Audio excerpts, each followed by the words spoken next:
Okay, we are ready to start to attach our circles. Yesterday I sewed in my zipper and I cut my give so that my circles will be able to fit in here nicely. If you have not yet cut these, then you want to go ahead around the long edge and just cut every, 2 or 3 fingers, just being careful not to cross that stitch line. Then to sew in your circle, your bag is inside out, so the ugly side of your bag is facing outward. You simply take a circle and check for its front or its back side. My fabric is the same on both sides, so it doesn't matter. I shove it into the bag, and then I want to use this type of a motion with my hands as I am trying to pin this on. So I'm going to start at the zipper, and I put a pin on each side to secure it. And then I just start working my way all the way around the bag.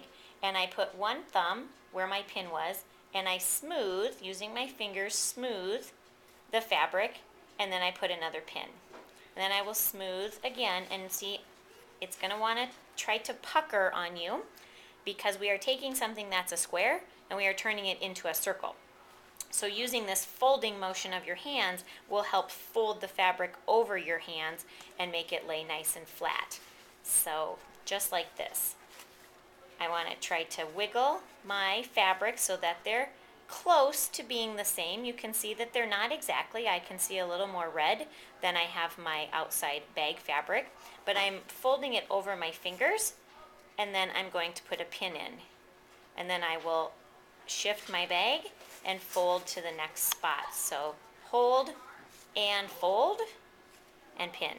Hold, fold, and pin. That's all you need to do. You also want to make sure that you are pinning on either side of the straight stitch line. This is a 5/8 inch seam allowance, and we are going to end up sewing just a little bit on the inside of this original line, and that pin is going to make sure that no puckers are going to occur. So if we continue to fold, hold, fold, and pin all the way around our bag, then you will get your circle attached. And I'm just glancing very quickly. I don't have any folds, which are called puckers, and I'm ready to sew my bag. So I've got a nice circle now.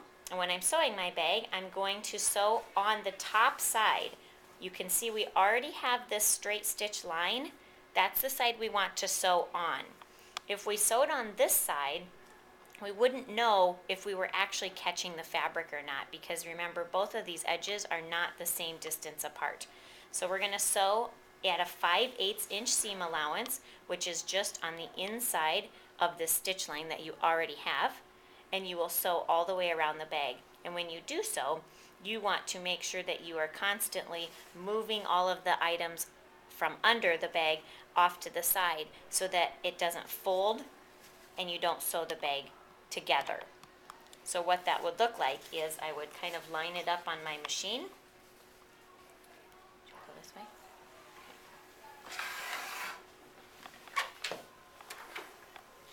So I'm going to put it on my machine and just put my presser foot down. And then while my presser foot's down, I can make sure that all of the junk from underneath is out of the way. And I might only sew about this length, and then I would have to shift my fabric and continue to push things to the side. You can see that my presser foot is lined up to the inside line of our original sewing line. So my new stitch will be slightly on the inside of my old stitch.